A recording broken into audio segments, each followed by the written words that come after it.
It'll always be freedom. It'll always be freedom.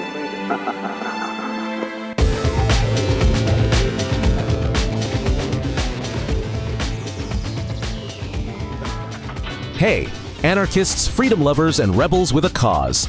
Get ready for Liberpulco, the most anticipated anarchist gathering of the year in Europe. Join us at Arc Liberland Village right here in Apatin, Serbia for an unforgettable experience.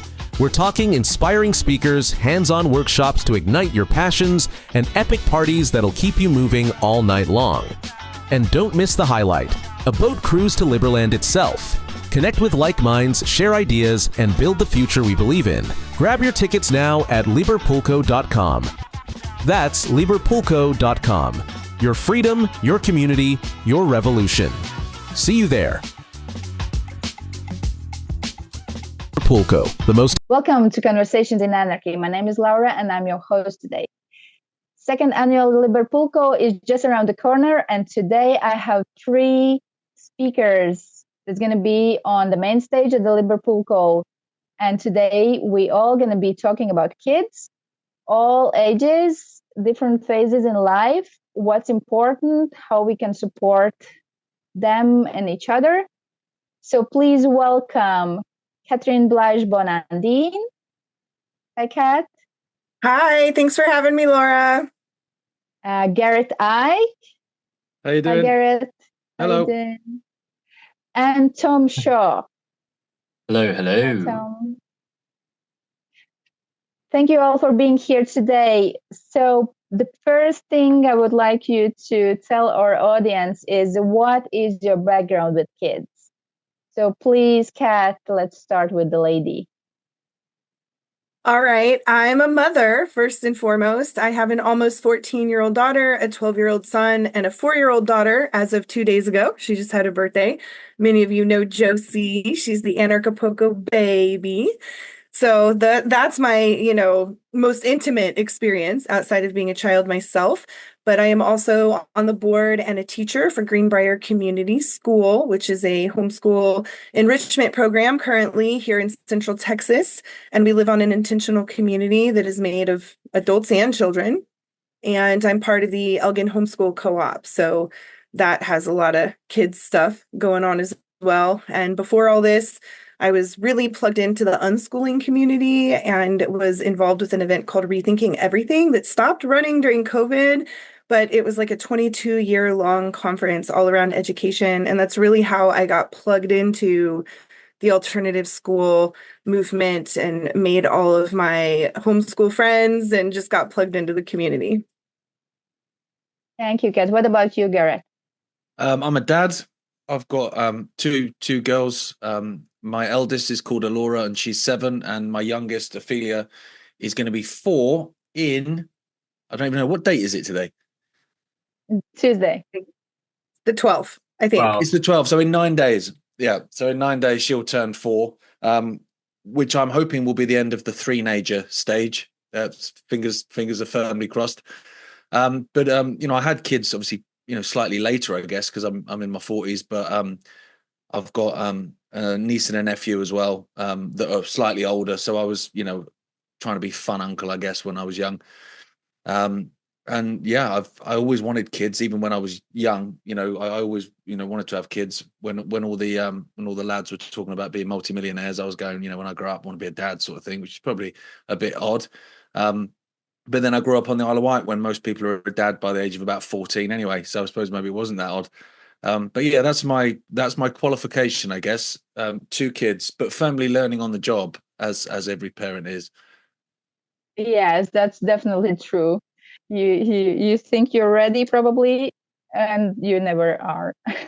No, and just when you think you got it figured out. Yeah, something goes wrong. Yeah. What about you, Tom? Well, my lens on this currently is that it's not too long ago since I was a kid. So I'm 24 currently. And a lot of the memories and experiences that I had, certainly in my teenage years, but definitely earlier than that as well, are very much accessible to me. Those memories are something I can tap into and reflect upon if I need to. And even now, I find it interesting that I've always interested in the generation that's coming after me. I mean, in my teenage years, after going through the scouting movement, I was a scout leader for a while, and I've always been involved in various projects targeted at young people, recently over to the youth, currently working with teenage asylum seekers on integration projects in the UK. I'm always interested in who's coming after us, who's going to be here, and what impact and what wisdom that I've found in my journey can I pass on to those who are coming after me in whatever context. And so I find it interesting that I've already having that lens even at this age, and I don't see it as something that's ever going to go away. And in whatever work I do, or however I approach moving through this world, this matrix, this space that we are in, and we are in community with, and which we have families and children in. And I want children of my own. I would like to raise well-rounded children if I can. So that's on my mind as well. And that's my place in this conversation, is exploring those questions based on where I am currently and where I imagine many other people my age may be. So that's me. Thank you, Tom. And then maybe we can continue with you answering first. What do you think, looking back to your childhood that was not so long ago, and teenage years, and working with these young people, like maybe not daily, but like very often, what are the 3 most important qualities or skills that are, in your opinion, important to pass to the next generation?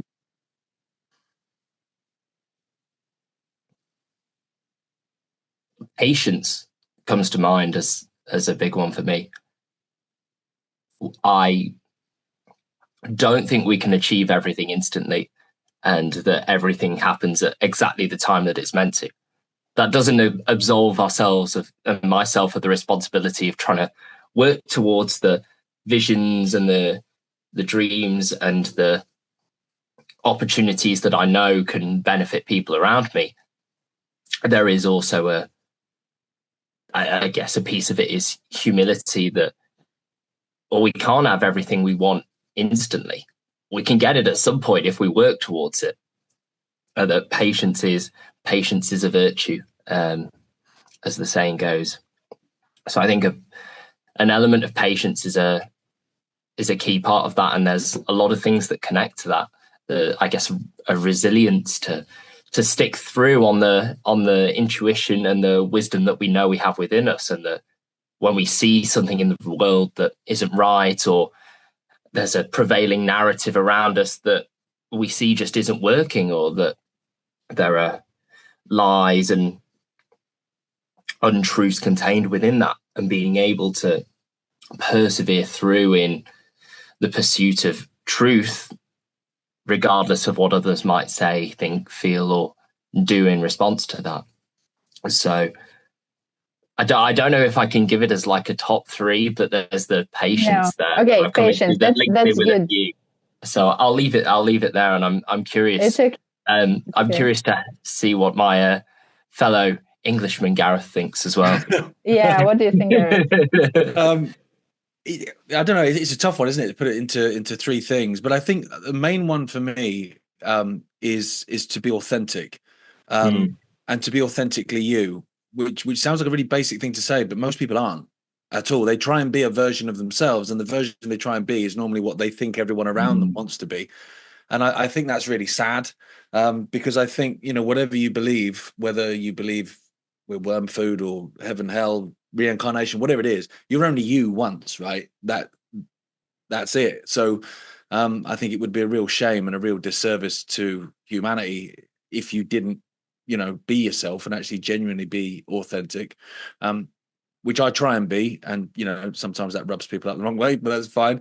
But I think in the long run, I think people, when you're being lied to, and I think people know when someone is not authentic. And so I think in the long run, that will stand you in good stead. Another thing I think, which I've learned probably through sports, but I think, people look at sports as like bread and circuses, whereas I think sports is actually really important because it's like a metaphor for life a lot of the time. Like a game of football is a metaphor for life. And that is, I think of like the Rudyard Kipling poem, If, and it's like treating those two imposters just the same. So when something is the most incredible, amazing thing, it's probably not going to be the most incredible, amazing thing in 5 years' time. And equally, what's the worst thing that could possibly happen to you tomorrow? Do you know what I mean? Even if it's as big as newspapers, it's going to be wrapping fish and chips tomorrow. So it's kind of, to not get so high and to not get so low, but to stay humble. I think, staying humble is really important. I really like that again in sports. When I look at people, when the winning penalty goes in and everyone runs off to celebrate, and there's always one person that turns to commiserate the opposition, and I always look at that person. I think that's the kind of person I'd like to be. I think in reality I'd probably be halfway to the stand before realizing I'm meant to be that guy and then running back again. So I think that would be the first two would be to be authentic, to be humble. And I was going to say to always tell the truth, but which I guess is part of being authentic. But I think we can't always tell the truth in the sense that I believe things to be true and they might not be, because different things happen, things come to light, and we were wrong. And I think we should always at least attempt to, at least when the words are passing our lips, we believe them to be true. I think that's a massively important thing for kids to learn. And I think that will stand you in good stead as well, because I think people like authentic, genuine, trustworthy people. I think, they don't always win, but I always think they're always respected. Yes, thank you, Gareth. And what about you, Kat? What do you think? I think my answer would have been really different before I had children. I probably would have been thinking about skills, like they need to learn how to grow food and make their own medicine. And like I had this very like survivalist mindset when I first started having children. Now that I have an almost 14-year-old, I think the number one most important thing to teach a child is how to communicate in any setting. And so that can be self-advocacy, that can be advocating for another child, that can be learning how to debate respectfully and mindfully and with love and compassion. This can include listening, right? So I think communication is really the greatest skill set that you can give a child, because then it doesn't matter what the topic is, they should be able to navigate life and get through things without burning bridges or causing bigger problems or clamming up and being afraid and not taking, opportunities thrown in front of them. So that's the first one for me now. And the second one I would say is a love of learning. If you can instill a love of learning in your children, then they can follow their passions in a self-directed way, and they can grow and evolve and learn new skill sets and try something else. And you know what? I thought I wanted to be a carpenter. I did it for 3 years. This sucks. I want to be a whatever. This is what happened for me. I was going to school for engineering because I loved math and I was such a geek about it.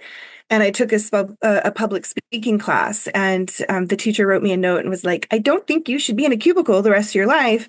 And I ended up changing my major to communications and loved it. Right. And I get to do something new now. But I have this love of learning, and I was able to shift gears like radically, right? From a very like math, science-based track to a very people-based track. But because I love to learn, it didn't faze me at all, right? And that's a type of resiliency I think is really important for our kids, because we don't know what's going to happen. Maybe they don't need to learn how to grow food because in their 20s, the weather's going to change and be wonderful and food's going to be abundant. It's just going to be like, we have no idea, right? So as long as they're able to learn. And, I had actually written down self-advocacy and diplomacy as two different things. And while Gareth was talking, I realized they're kind of the same thing, communication.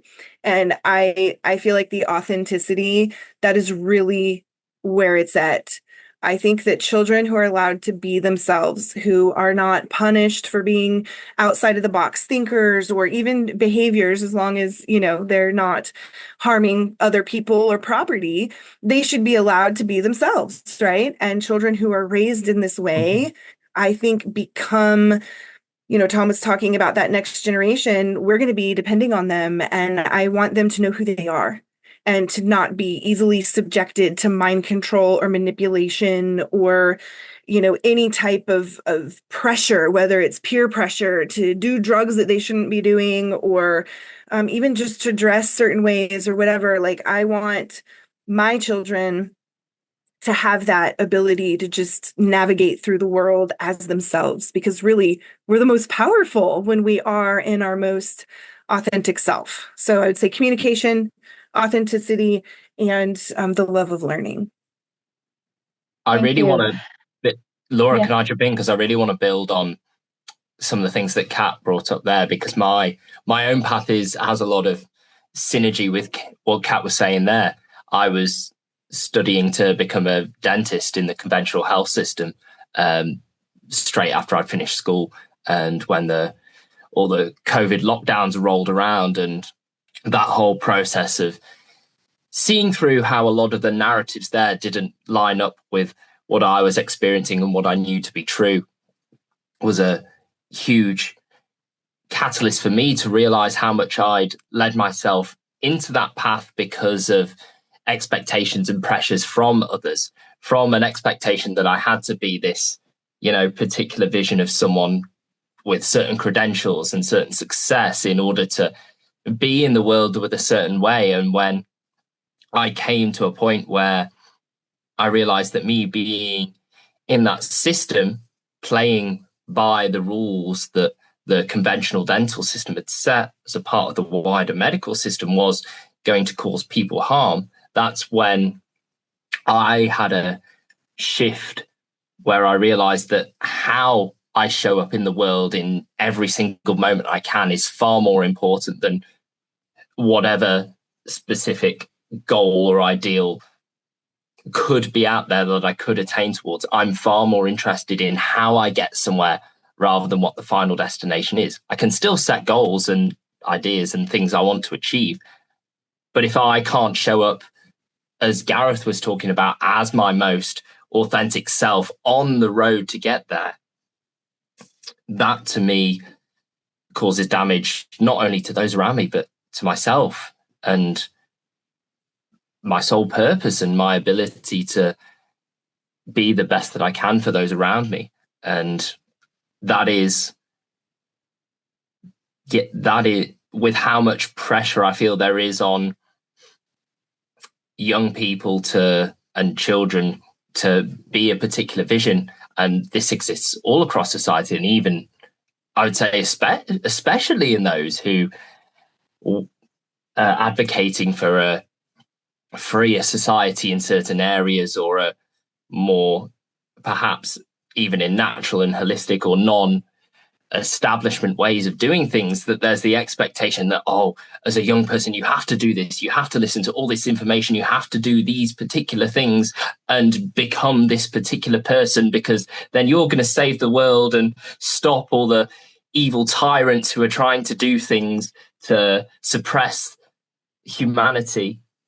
It's not how it works. Everyone has to find their own path, and projections from adults onto children on the kinds of people that they're meant to be only are, in my experience, and can only perpetuate that cycle of people living by the perceptions that they think other people have of them, rather than trying to live authentically as their own beings. Exactly. You're right. Is that thing when you were saying that, I was maybe thinking of that John Lennon thing of life's what happens to you when you're busy making other plans, and it's so true. People don't focus on what's happening around them. Like, I was really bad for that when I was younger, really bad for it. I had I wanted to be a footballer, and I was all in on it, right? And I don't even think I enjoyed playing football because I was so focused on stuff. And then even when I was a musician, like the rest of the band would go off and have a few beers afterwards, and I'd be analysing like where I did things wrong, and it's just ridiculous. And I remember, like, there's always one thing after another. I was going to be this, I was going to be this. And I remember my dad just going, "Guys, have you ever thought about just being? Like, has that ever entered your mind? Like, you don't have to be. You already are something. Just the fact that you exist is something, isn't it?" Let us go back to the patience that Tom named as the first quality. Like, for example, today I had a situation with our 8-year-old. We were doing some grown-up stuff, and she was patient, but then she was like, "I'm so bored. Can't we go home? Can't we go home?" And then her limit was off. How do you practically kind of train that patience in the kids? Can you share that? That's a tough one. My youngest is literally got zero patience. She'd be the worst doctor ever. It's tough. It's tough because you also want them to be themselves. I mean, that's how she is. That's how Ophi is. Like, I've humored you up to a point. Yeah, I'm done now, Dad. Right? Yeah. So it's a real difficult one. I try not to use bribery, but any parent that says they don't bribe the kids, I swear, is lying. And so, when Ophi's when she's about done, it's like, well, look, if you can just look one more hour, and then on the way home, maybe we'll call it such and such for an ice cream or whatever, and you might get another hour out of her or whatever. But yes, that's a tough one to train patience, because I think life teaches that.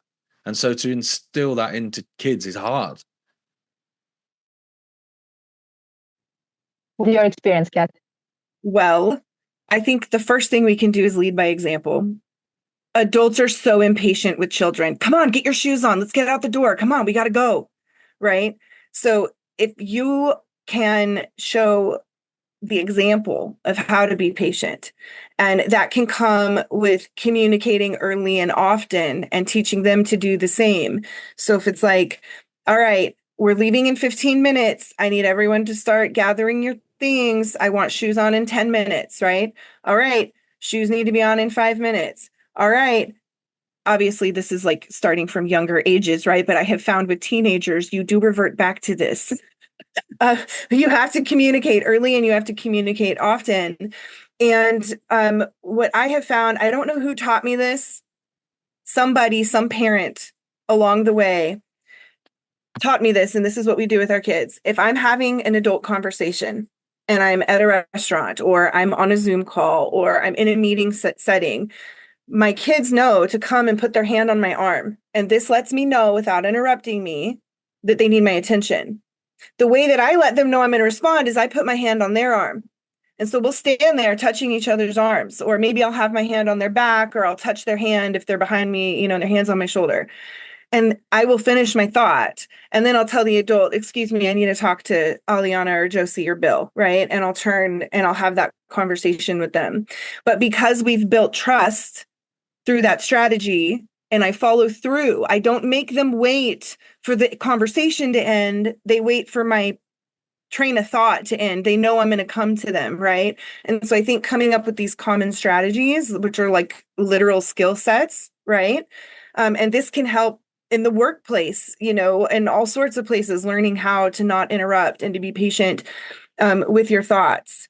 And then there is one that we used to say when the kids were little, which is flex your patience muscle, like let's flex our patience muscle and let's see how long we can make it stand.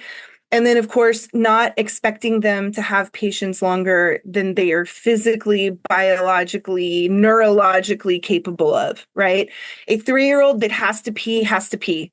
And the parent has to prioritize that, or there's going to be conflict of some sort. A 14-year-old that has to pee knows how to communicate early and often, hopefully, and can hold it, right? And wait. So it really depends on the stage that you're in life. But I think the bottom line is, if adults are not patient with children are not going to be patient with themselves, adults, other kids, and then they're going to move into adulthood and they're going to be impatient and they're going to be hurrying their husband to load the dishwasher faster and their children to get in the car faster. And then we like perpetuate this annoyed energy within the family, ecosystem. So really You be patient. That's the bottom line. All the other things can be figured out along the way. Catherine, I know the parent that taught you that move of put the hand and then you put the hand, right? I swear down, because he taught me the same thing. Is this dude from Bluey? Honestly, that was a Bluey episode, which was the same thing. Said, you come put your hand on me, I'll put my hand on you, and I'll let you know. So, mate, we're being raised by cartoon characters. I only learned about Bluey a few years ago with Josie. I didn't know about it with my older kids. So maybe Bluey learned about it from alternative school. I don't know, Maybe. but I love Bluey. Bluey is an excellent resource for young parents. 100%. Bandit is if I could be, 50% the dad that Bandit is, I'm doing great. Agreed. Okay. So, but what about the conflict between the siblings? Like there is like the authenticity, how to navigate those ones. Do we show it by our example? And what is the age or situations when we adults don't interfere and we just, watch them and let them choose the strategies and then learn from the consequences? What are your experience and thoughts on that topic? That is, at least in our house, it is a big challenge. What about you, Kat? Well, the first thing I would say is something I learned from my friends Nova and Naja. Some of you who've been to Anarchapulco maybe saw Nova speak about human design, and Naja comes and helps me with Josie, and she's an acupuncturist and very, very well knowledgeable, and their kids are a little older than mine. And so when my middle child was 3, something would happen. The kids would get too rough and he would fall down and I would, go to get up. And they were like, hey, what if you just wait for him to ask for help? Okay. And so instead of getting up and intervening like the superhero mom that I thought I was, I waited. And what I found is that the kids figured out themselves. The bigger kids picked him up. They got him on his feet. They made sure he was okay. They talked to the kid that knocked him over. They worked it out. And so since that moment, when my now 12-year-old was 3, that is what I have tried to do. Now, if it's in the household and they are having a conflict that is disruptive in some way, hi, Elizabeth. If they're having a conflict that is disruptive to the peace in some way, like I'm trying to do something like this or whatever, that's when I'll intervene. Like if it's disrupting someone's workspace or we're trying to eat dinner or whatever. And one of the things that I say frequently in our household right now, because I have a former 3-nager, she's a 4-year-old now, but she is growing out of it. But I say, because she and my middle child have started fighting, this 12 and 4-year-old are like, their conflict is incredible. Like, I can't believe it. And so I will tell her, like, it's okay to be mad. It's okay to be sad, but you are not allowed to hurt people. So if you're going to yell this loud and we're trying to eat dinner, you may go on the front porch and yell as much as you want. You may go in your bedroom, yell as much as you want, but you are not going to sit here and fight with your brother. So you may choose, sit here, speak your words without yelling, or go outside or go to your room and be as loud as you want. And, sometimes she will go yell on the front porch. And I'm okay with it. Get it out of my space, And so that's kind of, we've been setting boundaries in that way. It's where like, you're disrupting the peace, go do it somewhere else, but still figure it out yourself, right? I'm no longer managing that conflict for them. And I used to. And I'd love to jump in there, Kat, because please.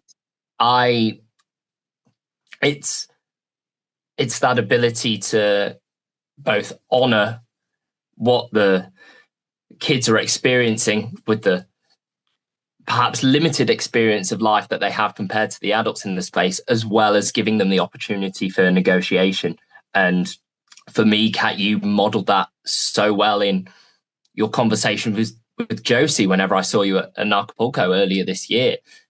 Whenever Josie was doing something or perhaps creating a disruption, I remember multiple times you going, Josie, I love that you're doing this or you're so passionate about this. I also have a commitment now that doesn't make it work in this space. Is there a way you can do this in some other area or in some other way that allows me to pursue this, and then we can work on this later? I found that really inspirational, because it honors that children are very much by definition, they're at a very early stage in their life path and are still working out how they're showing up in the world. But by giving them it's almost treating them as adults in a way that you're still honoring the experience that they're having. They're going through the perspective that they're having, and then giving them an opportunity to give them options and the option to negotiate and to explore what it is to assert a boundary.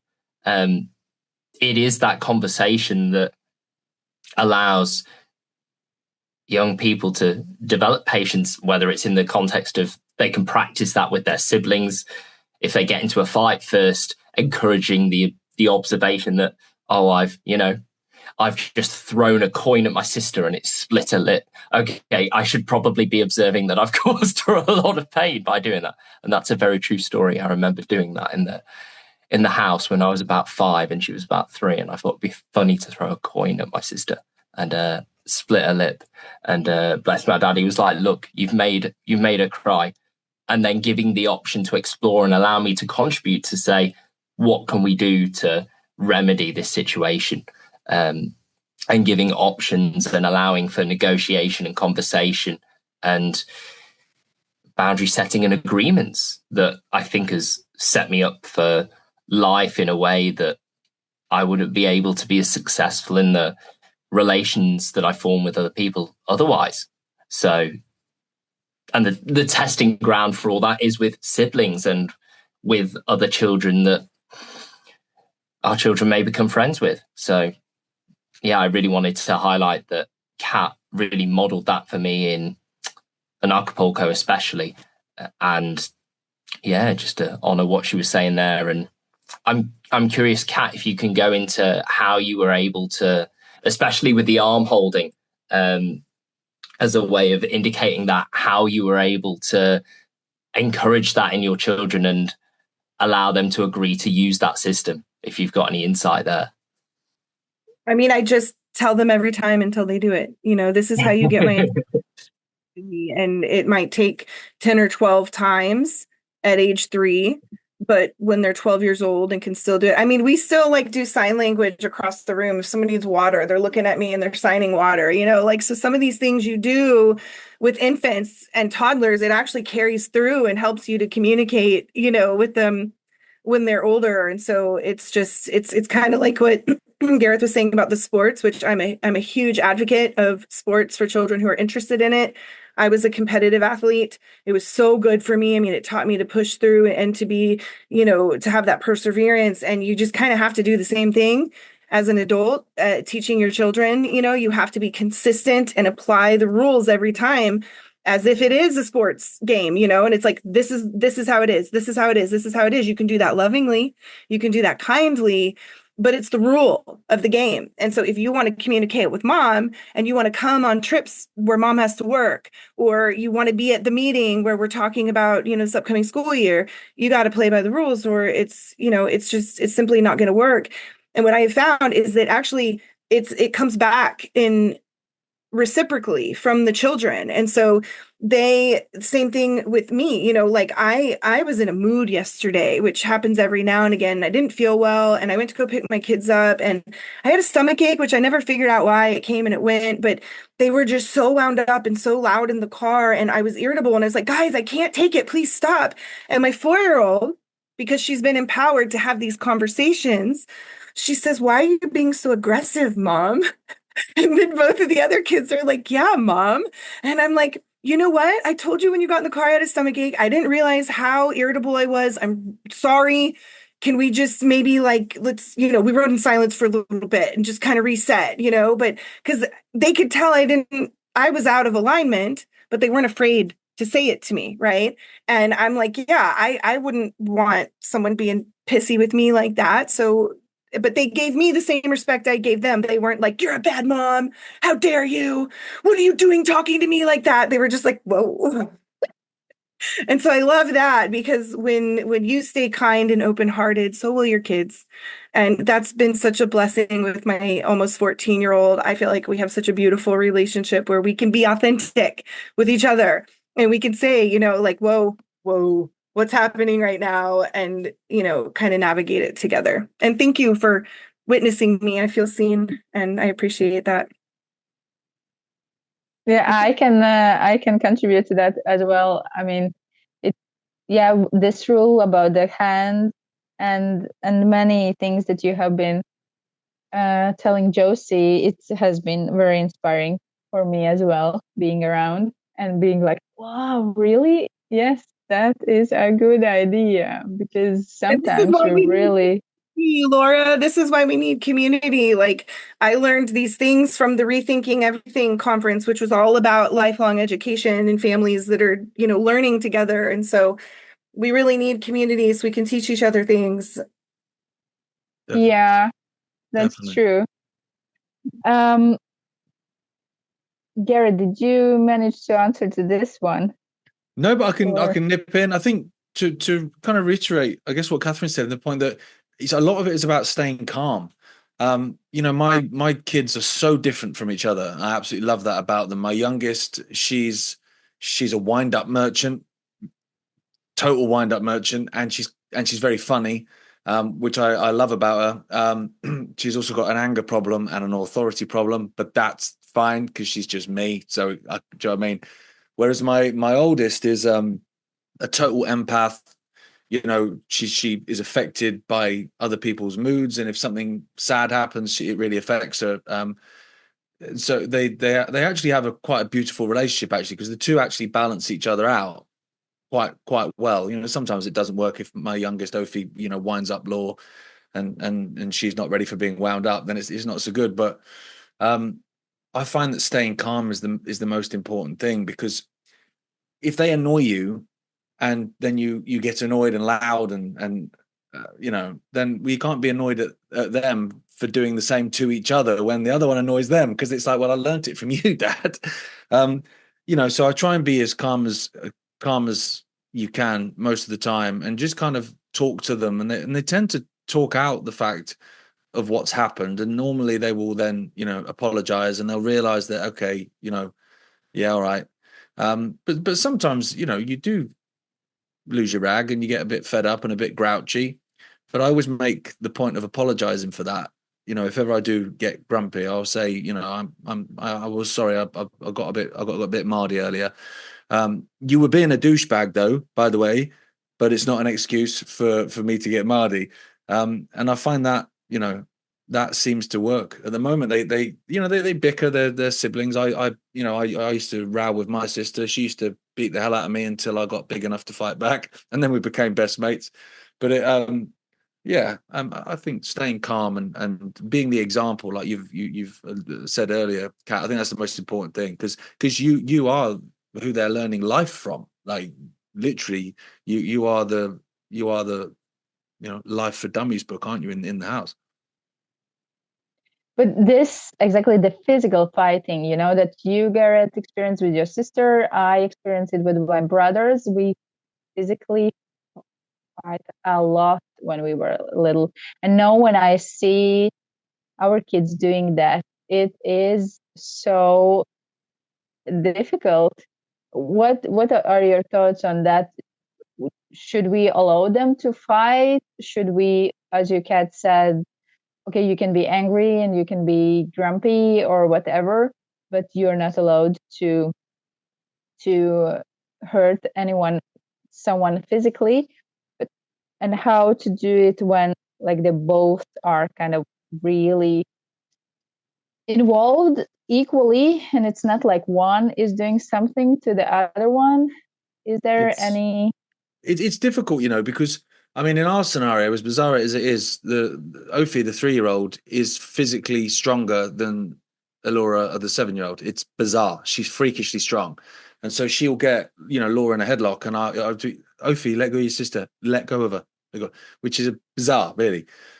but then it's difficult at the same time, because if I just look at like the animal kingdom, like lion cubs and are wrestling around, and I'm not talking about one of them picks up a crowbar, right? I'm getting involved, but I think wrestling and that kind of stuff. I think you kind of have to learn to look after yourself physically as well in life. As bad as that sounds, because it would be great if we all lived in a utopia, but when I was in my teenage years, and all the stuff happened with dad publicly, and I used to get bullied a fair bit, and I didn't have the mental capacity to be able to deal with that, so I just had fights. Basically, I learned how to take care of myself from scrapping my sister, when I was primary school age, and so it's kind of weird now, because I think should you be stopping it? Well, yeah, of course you should. In a perfect world, of course you should be stopping it, but at the same time, kids need that little bit of rough and tumble as well. I think that's something that kids miss out on. If they have parents that are very distant, they don't have that. And to be fair, even me and my wife Gemma, we wrestle, so they probably learn from us. So it's normally her attacking me, but yeah. So I mean, mine don't really physically, like, it does tend to be like a headlock or whatever. They're not punching and hitting, and if they did, it would, no chance would we allow that, of course. What is your experience, Kat? Well, I grew up in a household where it was me and my sister. So there was not, it was a very I mean, we're like playing with My Little Ponies and stuff. It was very low contact. There was no boy child in the house. So I would say in that regard, I didn't have that experience. I also grew up in a home where I didn't witness conflict. It's incredible to say, but I never once saw my parents raise their voice to each other or in any way, shape, or form have conflict. And so on one hand, you think, wow, that's amazing. What an opportunity for a child to be raised in a home like that. But what happened is I got to college and I didn't know how to have roommates. Okay. Like, I did not know when a roommate told me they're upset about something. I remember sitting there and I was so uncomfortable. I started smiling and she's like, why are you smiling? And I'm like, I don't know. I don't know how to handle this. Like, I had just never experienced conflict. And so I think there's definitely a line in there somewhere where what Gareth is saying is absolutely true. I think children need to learn through their siblings, through their cousins, through children in their environment. But if it is escalating to a point where it's either someone's getting a crowbar, someone's going to get hurt bad, of course, intervene. Or again, if it's disrupting the peace, if they are in a space where they shouldn't be doing that, right? Let's, like in the staff house at Anarchapulco, if there's a brawl brewing out, go outside, kids, take it outside, And I think all the adults in the environment should feel comfortable telling kids, like, hey guys, take it outside, let's move along, or, whatever. So just making sure that they also learn, like, hey, you can do this in the front yard, but you're not going to do it at church, for example, right? Like, so that they learn the places where it's appropriate or not appropriate. Yeah, that makes sense. Or suggest that you can fight, but I'm fighting the winner, and then watch their faces watch their faces change. And I mean, another option, I think, is if they're not in an organized sport, that can really help get out some of that competitiveness, and they can learn how to channel that energy into something super creative. And, like my daughter, she's 14 now, she's a competitive dancer, but before she leaned all in dance, she was also doing jujitsu. And it was so nice for me to see her learning those skills. So that way, if something did happen when she's older, she knows what to do. She knows how to handle herself, but it was in a very, contained and structured environment, which I really appreciated. Yeah. It's almost as if it's turning it into a game almost. There's rules of engagement and how to show up with it, and setting a compound saying, okay, there's a channel here and a route for you to express yourself and to honor what you're feeling and experiencing and how you need to be seen. And here's a way. Here's how that works in relation to other people who also need to do that for themselves. I see life as one big game and interactions within it as little sub games, and it's perhaps no wonder that children are always spending their times thinking about games. I was, whatever game, if I'm creating them or joining them in with other people, it's a game, and games have rules, and working out how to, well, first how to play games and how to work with rules, and then transitioning into a place where, okay, we can be a part of setting the rules and creating the rules, is for me a powerful part of that process of what I see as shifting that energy when there's a tension within us, when there's disagreement, when I have a need to want to go out and punch my sister in the face or bite her if she's wrestling me as a kid. There's something I need to shift there. What is a structure and an environment that can be put there that allows for that without people getting hurt in a hugely detrimental way? It's exploring options, and it's encouraging children to say, how else can we approach this? It's a way of encouraging an open-mindedness while still honoring that there's, whatever emotions are going on inside those children. Yeah, I think anger is taught as a negative thing, isn't it? And I don't think it is. I really don't think it is. I think the powers that be would like us to believe that anger is a negative thing, so no one feels it, but everyone feels it, and channeled correctly, it can be a really powerful emotion. You can change the world using anger. Not by chucking a Molotov cocktail, but by focusing and channeling that anger into making a difference and changing things. I think anger is very powerful. Actually, I don't try and knock it out of my kids at all. Anger, because I'm really glad you mentioned that, Gareth, because that's something that a really powerful mentor taught me much later. There's a difference between anger and rage. That's the distinction there. There's anger is powerful. Anger is the response when a boundary has been overstepped and a trust that we've built up is broken, and we need to speak to that, and children need to learn how to speak to that, because otherwise how are they going to stand up for themselves in life when their boundaries are trodden on and overstepped, if there isn't an innate response within them to say, hang on, this isn't right and I need to speak to that, because otherwise you're going to keep doing that without whether you realize it or not. Absolutely. So I'm really glad you brought that up, Gareth. And absolutely, I agree. Righteous anger is an incredible thing. And the other thing, even on a physical level, even on a health level, if you bury anger, it never ends well for people that bend. No. Because what you either go and shoot up a shopping center after burying it inside for 10 years, or you become physically ill. Happened to me. Yeah. Which one? Literally happened to me. I bottled up my anger and I ended up really, really sick. And I think it's so important that we learn those healthy channels to let it out. And I actually think anger serves a purpose in that it is our biological warning system that something isn't right. So when you feel that anger bubbling up in you, that's your cue. Something's not right in my environment and I need to take action.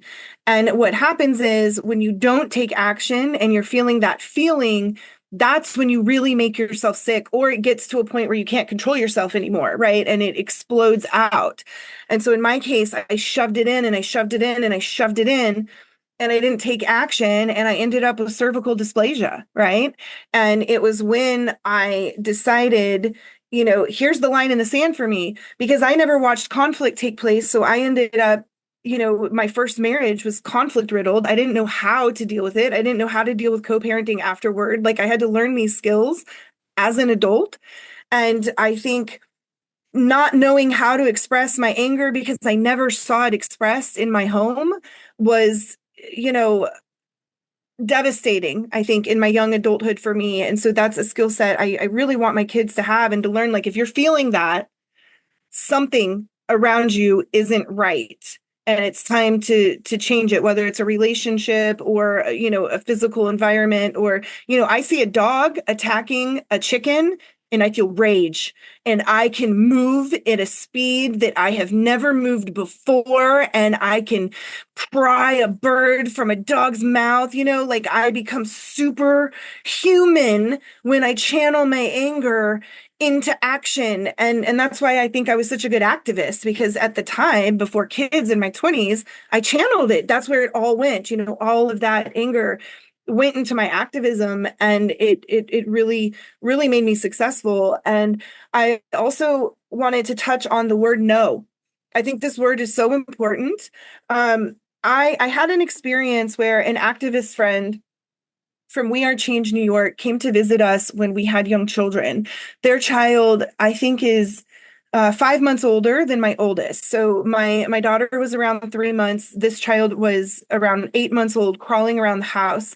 And this person said no, no, no, no to this crawling toddler like 4,000 times in our home on that like 3-day visit. And I was like, that word doesn't mean anything to that child. And so I made a commitment to myself that I would only use the word no if it was a rights violation or a safety issue. So if my children hear me say no, that means they are about to electrocute themselves. They are hurting somebody.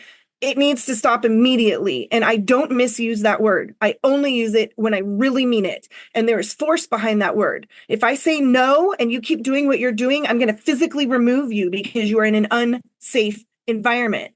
And so what I have found is, they're like, well, of course you have to hit your kids if they are going to run into the road. No, you don't.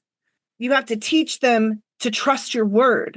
And so if Josie is walking ahead of me and I feel like she's too far, and I give her a no cue, like a, hey, I feel like we're getting a little too far, slow down. If she doesn't, I'll say, no, stop. And she knows there's a safety problem. And who knows what it might be? It could be a bear about to jump out of the tree, but my kids trust that if I say that word, I mean it.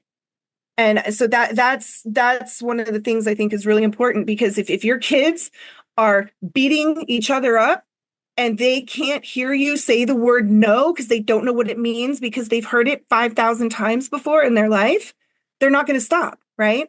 But if they know that means enough, then you should be able to get them to stop with that word. And so I feel like if any parent is having this experience where they're saying no and their kid keeps doing it, it's because that word doesn't mean anything to them. So true. I find that with shouting. Like I'm not a barker, like some parents are. They'll bark. You hear them at the play park and whatever all the time. I never have been. And I can remember, it's funny because I've made both of my girls cry once.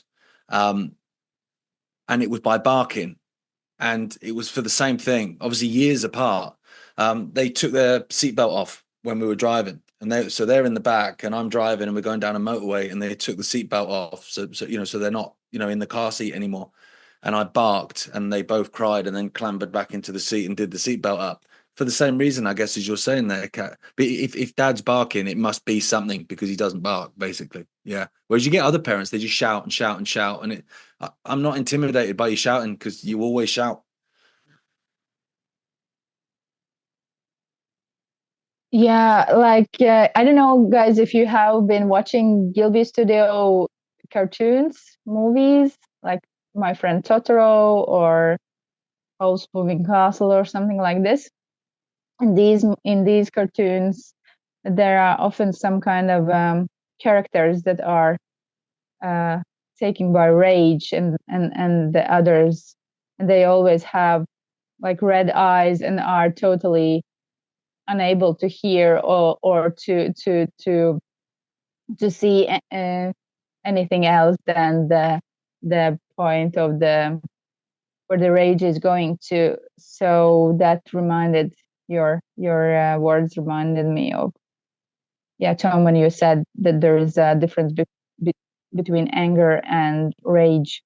That rage can be really, really dangerous. But we come to this maybe topic of emotional intelligence, admitting that, okay, I am angry, and to understand why I am angry, because I can observe that probably because when I was growing up, I was not allowed to be angry, and I was never,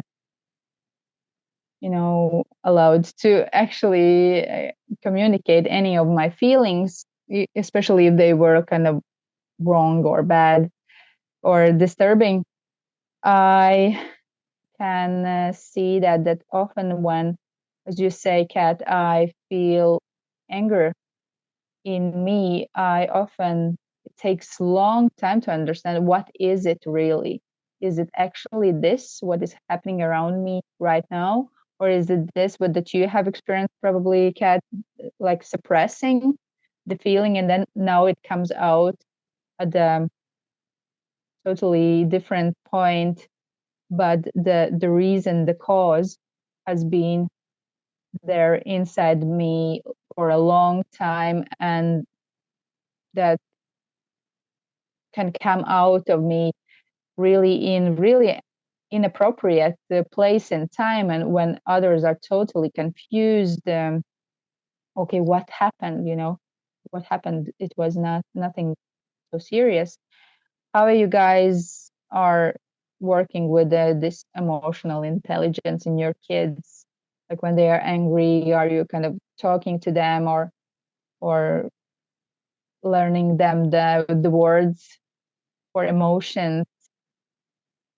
How is it? I think it's important for me, at least, to acknowledge the fact that they're angry, and that's understandable.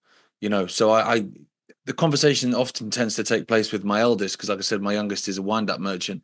That Laura will be very calm most of the time, but every now and then she'll get upset by something or she'll get angry. And I'm saying to her, look, just take yourself out of the situation. Like, she's trying to wind you up. You're biting, which is why she's doing it. Like, you're literally feeding the beast. I'm like, why don't you take yourself to your room? And she's like, well, I don't want to because I'm playing that game. And it's like, yeah, you shouldn't be punished for someone else being annoying. I get that. And I try and explain to them that I understand it from their point of view. I'm like, I understand, like, she's annoying me too. And it's not even me she's winding up. I get why you're annoyed. But if you can just take yourself out of the scenario, she will soon get bored and she will soon come and find you and seek you out to play again. And that's what happens, 99 times out of 100. I think acknowledging the fact that, your emotion isn't erratic and chaotic. It's there for a reason. She's being annoying. Like, I'm with you. I'm with you. But she's also 3 years old. And so we need to remember that as well, because she's not, a fully functioning 45-year-old with a load of life experience. She's 3. And so, yeah, that's the conversations I tend to have with mine. And it works most of the time. I'm really lucky. Like, I must admit, like, kids are annoying. Everyone's kids are annoying and they have annoying moments. I'm annoying. Like, that's fine. But often, you'll think, you've got it tough, and, Ophi's she's in a development stage at the minute, and this is tough. And, Laura's going through this really emotional stage at the moment, and it's tough. And then you go out to a soft play or to anywhere, and then you look at everyone else, or not everyone, but most other people's kids, and you go, oh, mate, our kids are cool. Yeah, we're fine. We're fine. We got this sorted, actually. I think it always feels like it's worse when it's inside your house, because you want everything to be perfect. So that's not how life works. What about you, Kat? Well, I think one of the most important things is naming the emotion. And so as an adult, I try to model that. Like I was saying yesterday, I was really irritable in the car. And when we all realized that I was irritable, I was able to say, like, I'm in a bad mood right now, right? And I even called my husband. I'm like, warning, we're coming home with a car full of groceries and I am foul. And he was like, okay, noted, So I think when we can model that and just say, like, I'm in a bad mood right now, I'm sorry, it just is what it is, please everybody have some patience with me, then they're able to do that too. I actually read this book with number 3, and I've got 3 kids now, and the first 2 were so close in age that I kind of had the same exact parenting style with them, right? But there's a 10-year gap between my oldest and my youngest, so I had some time to learn some things, and I read some books. And I read this book called The Happy Toddler when Josie was like 6 months old. And one of the things it says in there, especially for young kids in their teenager stage and things like that, is sometimes you just validate what they are going through and you act exactly like them. And so if they're yelling for something, you can kind of stomp your foot and say, you really want that thing? And they're like, yes, I really want that thing. And you're like, you really want that thing? And they're like, I really want that thing. And you're like, you really want that thing? And then all of a sudden they're like, yeah, I'm heard. And they get over it, even if they're not going to get that thing, right? And so that's a toddler strategy specifically on how to deal with the toddlers, but I only use it with my third, and it works wonderfully. So if my older kids are in a situation where the toddler's like, I want sugar, and they'll be like, you want sugar, and she'll be like, I want sugar, and they're like, you want sugar, and then it's over. Right? Because they just got it out. And so you kind of like mirror it back to them. And so I think as kids grow up developmentally, there's like a different strategy, right, with how to do this. And so when my teenager gets in the car and she's foul, and I'll say, are you in a bad mood? And she'll say, yes. I'll say, do you want to talk about it? No. Okay. Yes. Good. But even if it's no in the moment, she will come lay next to me on my bed later and tell me what's going on, And so I think really naming it yourself, modeling, coming back to that, show your kids how to say, I'm really sad right now. Like when my mom died, I would get hit with these huge waves of grief, and I would just have to say, family, I am sad today. I'm having a sad day. I need some time to lay in bed and cry. Like I'm having a sad day, And so if you can communicate that so that they know and have the awareness on how to act around you, you can teach them how to communicate that. So, hey, my daughter's foul today. I know that. I'm going to give her that space and not, cause a thing, which I think some parents do with teenagers. Like, how dare you talk to me like that? No, they're going through a thing. Let's give them the space and the peace to go through it. And let's be good people while we do it. Who do we want to be in the face of their emotional upset? And it all goes back to what Gareth was saying, stay calm. Stay calm. If you can model that, they'll learn it too. 100%. The thing is as well, I think like my kids are really young, but I know that there'll come a time when they'll hit that adulthood and boys and bullshit and all of that sort of stuff. And I want them to feel like they can come to me with anything at any point. And I think, I hope, touch wood, so far I'm doing okay with the fact that they would be able to come to me with something really important. They would think like, Dad's not going to judge. Dad's not going to rant and rave and kick off. I can talk to him. Because there may come a day later on, heaven forbid it, there isn't, but there may come a day later on when they need to talk to you about something that's important, and serious. And Gareth, that as well speaks to the point of authenticity, and that you can have your kids be seen in their authenticity by you. You see their authenticity, and you have instilled a culture that says that is welcome here, and I'm here to hold that as a parent for you. And being able to meet them in that place on their journey and just hold them there. It absolutely has to be the way. And I find in terms of children being able to give voice to what they're feeling and experiencing and how they want to show up in the world as their most authentic self, I find it so interesting that especially, I guess, teenage years and early 20s, there is such an interest and almost a revival around poetry and spoken word in young people, because that is ultimately and is an art form that is to give voice to emotion and experience, perhaps in a way that young people and these generations coming up innately realize that they need to do that and find a construct and a vehicle in which that could be done that they may not have done otherwise. All of that, based on what you said and based on that observation for me, it goes to show that we have to be able to see our kids in their authenticity and acknowledge where they're at on their journey and work with that. Absolutely. We had a sports day a couple of weeks ago. My eldest, even though she's the empath, she's the chilled one. She when it comes to sport, right, she is hyper competitive, and so she had 2 races which she won, and she stood there and she's literally like, I'm at the finish line, right? She's staring down the barrel like that, right? She's not blinking, and she's just bosh, and she won both the races, and she's like that. She's all in, and I'm here for it every day of the week. You know, you want to win the race. You trained hard, even though she's only 7. She's running around, and she won it. Amazing.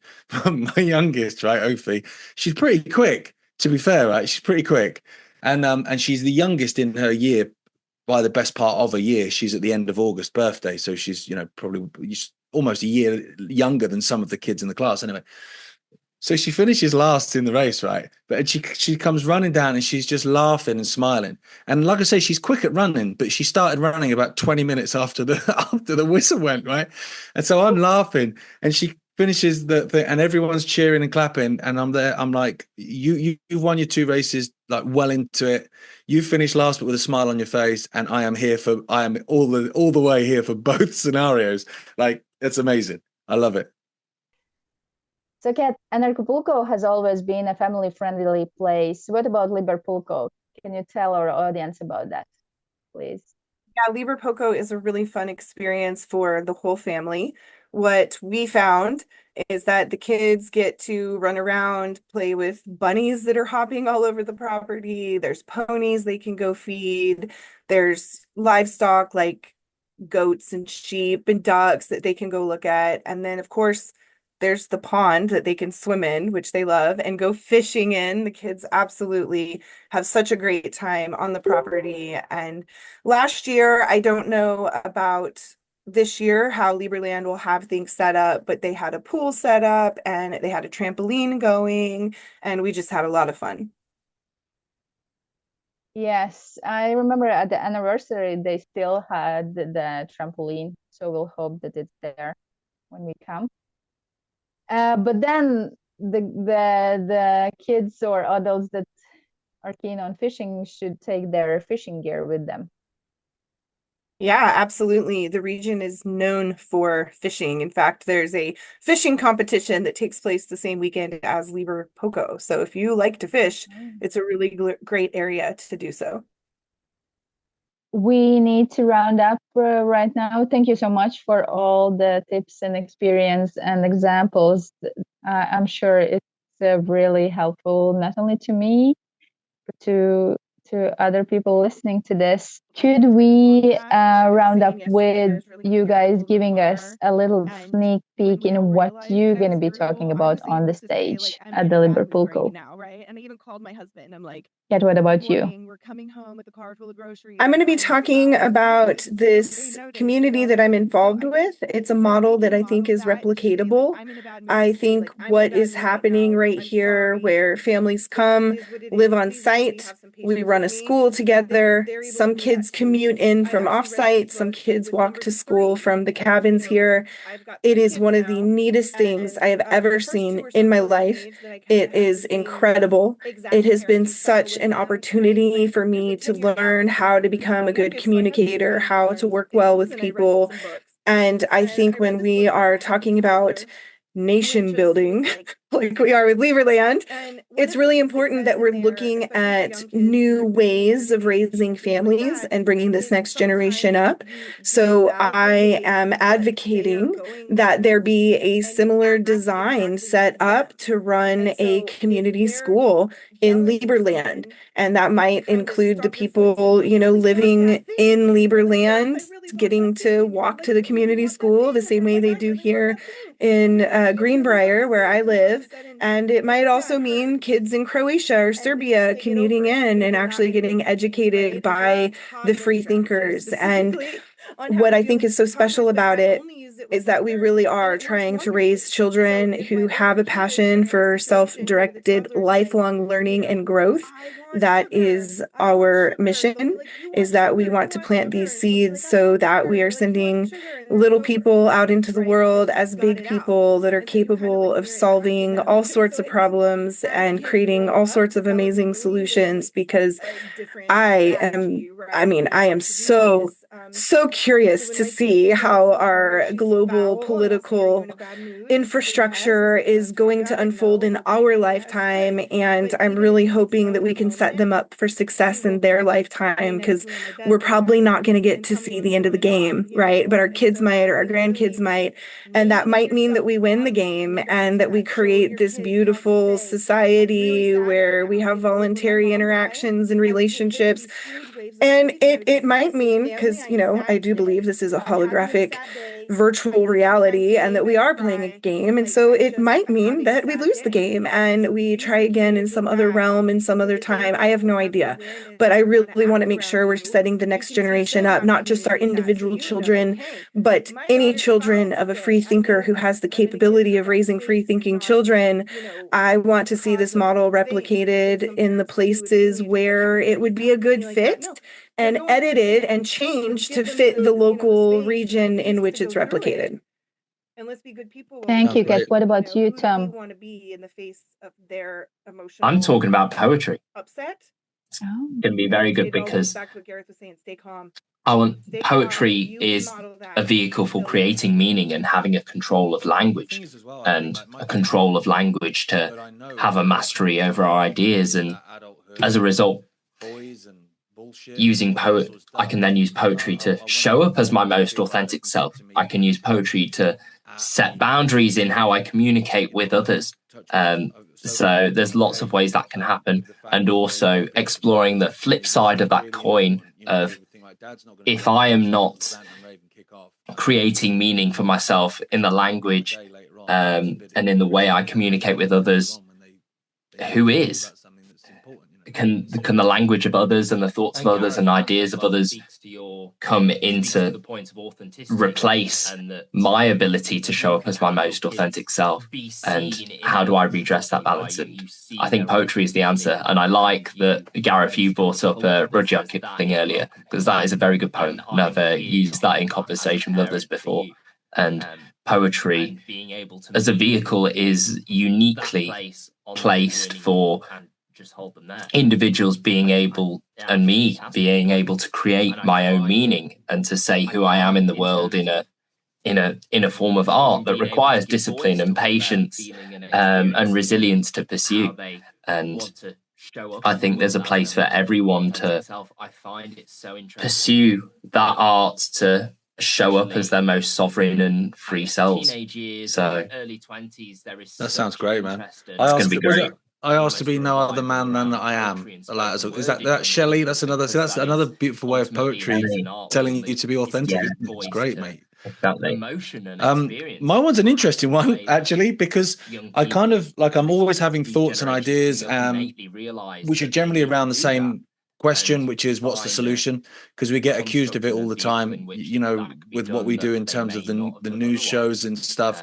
You're telling us the bad news, where's the solution? So I'm always trying to focus on what that is. So my thoughts and stuff change, I guess, and will from now until Liberpulco, because the world is changing like that at the minute, particularly in the UK. As of course you will attest to, it's kind of crazy at the minute. But what my main overarching thing, I guess, is for it, which is funny given what Kat had said about the 8-month-old being told no repeatedly, is the power of no, actually, and how it's kind of, the word no has negative connotations in our minds, in the sense that, Jim Carrey's not starring in a film called The No Man. It's almost like that's seen as a negative thing, when actually saying no is massively important. And if people had said no on the 23rd of March 2020, you wouldn't have had the next 3 years of hell. Where we are in the UK at the moment, Europe, even in the US, I'd say, is it's like you've got these three camps. And the two camps at the extreme is what the establishment wants. So one camp is accepting everything the way the world is, accepting dystopia essentially and fascism, because whatever, I can't do anything, I'm powerless, I'll stick bargain on the telly and watch that, and they're happy with them because they're done, right? And then you've got the other side at the other end, which are, you're seeing it massively in the UK, they're being kind of engulfed by this rage that you mentioned, not a righteous anger, but a rage, And so it's like they want you at home giving up. They want you chucking a rock at a copper because they can deal with both of those. And it's about being that group in the middle, which is peacefully non-complying, refusing to go along with the diktats, and the power of actually saying no, and that actually it's okay to say no. It's not necessarily a negative thing. You know, and how important that is, and particularly going forward, because I think we're going to be made to do a lot of things that we need to say no to in the next few years, you know. So that's really my overarching thing. But like I say, like because I do a daily news show now, like every single morning I get up and I'm going through the news like religiously. Like I would always keep an eye on it anyway, of course, but like now it's like this is what I do. And so you can just see how these things are all moving together, and how it's going to be so important for us to say no and to stick together and say no en masse. So I would say that's probably the overarching part of what I'm going to be talking about. But from a positive point of view, because without hope I got nothing. To be honest. That's really great about Anarchapulco and Liberpulco, that the solutions are presented. That is really important. So thank you, Gareth, Tom, and Catherine for today. And we meet at Liberpulco. I'm really looking forward to that. And I hope you guys watching us gonna join us as well. So thank you for today. Peace, love, and anarchy, guys. Thank you. Take care. See ya. Thank you. Thank you, Laura.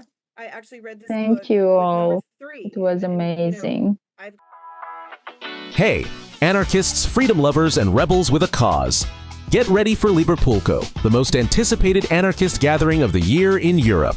Join us at Arc Liberland Village right here in Apatin, Serbia for an unforgettable experience. We're talking inspiring speakers, hands-on workshops to ignite your passions, and epic parties that'll keep you moving all night long. And don't miss the highlight, a boat cruise to Liberland itself.